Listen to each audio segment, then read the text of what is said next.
پھر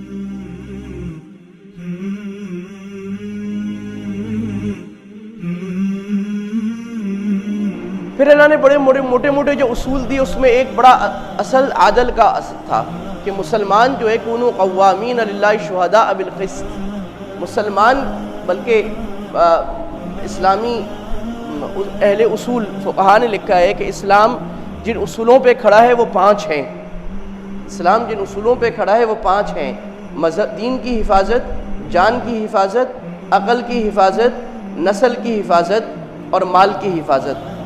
اور ان 5 اصولوں کا بھی جو اصل اصول ہے جس پر اسلام کی بنیاد ہے وہ عدل و انصاف ہے۔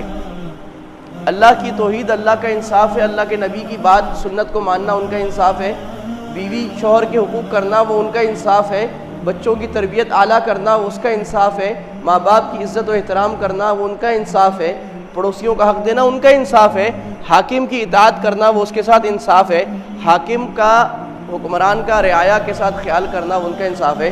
تو اسلام کا اصل الاصول کیا ہے؟ عدل، انصاف۔ اور اللہ مسلمان سے تقاضا کرتا ہے کہ کسی جگہ پہ انصاف کا دامن تمہیں نہیں چھوڑنا چاہیے۔ وَلَا يَجْرِمَنَّكُمْ شَنَآنُ قَوْمٍ عَلَىٰ أَلَّا تَعْدِلُوا، اللہ فرمانے اگر کسی قوم سے تمہاری دشمنی ہے، غیر مسلم ہے، ایسی قوم ہے جس سے تمہارا، ایسا قبیلہ جس سے دشمنی ہے، اس کے خلاف بھی ناانصافی حرام ہے۔ اگر وہ حق پر ہے، تمہارا بھائی باطل پر ہے، تو تم بولو گے میرا بھائی غلط کہہ رہا ہے، میرا دشمن صحیح کہہ رہا ہے۔ اور یہ بات کوئی نظری یا تھیوریٹیکل نہیں ہے، یہ بات عالم اسلام میں رائج رہی ہے۔ امیر المؤمنین علی ہیں اور سامنے یہودی ہے، فیصلہ یہودی کے حق میں ہوتا ہے، امیر المؤمنین علی کے خلاف ہوتا ہے۔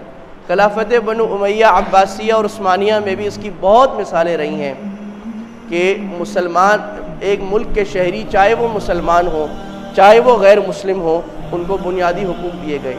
جہاں مسلمانوں کو پنپنے، بڑھنے اور اپنے مذہب پر آزادی کا موقع تھا، وہاں یہود، نصارہ، ہندو، بت پرست، ان کو بھی اپنے مذہب پر آزادی تھی، ان کو بھی شہری حقوق تھے، ان کو بھی کاروبار کرنے کی آزادی تھی، اپنے مذہب پر چلنے کی آزادی تھی۔ یہ اسلامی حکومتوں کا ایک امتیاز تھا جو اللہ کے نبی صلی اللہ علیہ وسلم رکھے گئے تھے۔